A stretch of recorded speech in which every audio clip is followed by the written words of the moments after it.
Hi, this is my Janoni, and here's my review for Curse of Chucky. Now, when I first rented this movie, I had buyer's remorse. I almost put this thing right back in the Redbox. But I decided, you know what, I rented it already, so I'm going to give it a try. And you know what, I was actually pleasantly surprised by it. Now, this time around, the story centers around a young woman by the name of Nika. She basically has been living in a wheelchair since birth, and she's living with her mom. And, you know, as fate would have it, the Chucky doll arrives at their house, and craziness starts happening. That night, her mother mysteriously gets killed, and then things don't go well after that. Luckily for Nika, she's got this kind family. You know, her sister shows up, you know, with her husband, the young daughter, and the super hot nanny. Unfortunately for Nika, her sister's really not looking out for her best interest. You know, while they're there supposed to be to help her out, her sister's basically going, look, this house is half mine, and you know, I really need the money. We can sell it. You can make enough money to live off of it for the rest of your life.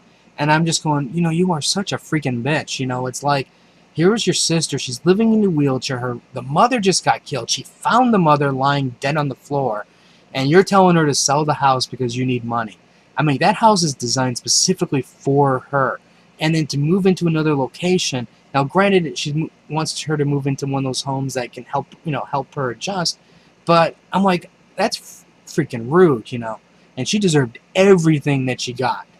Now, the nanny, on the other hand, you know, while she is your typical character that's, you know, she's the hot girl that they add in there for the eye candy, and, you know, she really adds no traditional plot value other than another body count.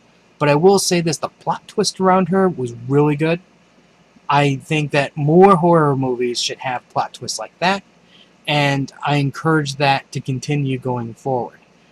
Now, that being said, is it gory? Yeah, it has its fair share of gore. It's your typical Chucky, you know, like movies that you've seen in the past. He's kind of limited to what he can do, but when he does things, it's usually pretty decent. The facial expressions for Chucky were great. The one-liners were great. They even managed to tie everything in this movie to the first movie, and I thought they really did a great job with that. You know, granted, some people are probably rolling their eyes because why do you have to do that? Didn't need it, but you know, they did it in such a way where it actually kind of makes sense.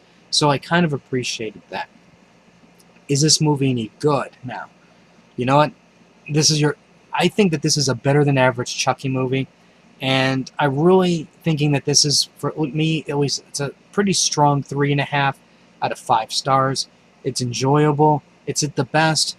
No, it's not the best, because the thing is, it's not really scary. And for me, that's the problem, is it needed that scare value, but it has that interesting, unique-ish slasher, because, you know, there's not really a lot of slashers like Chucky.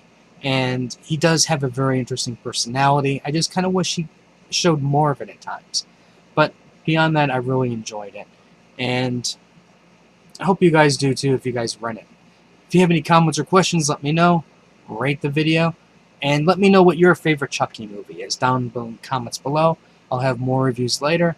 So until next time.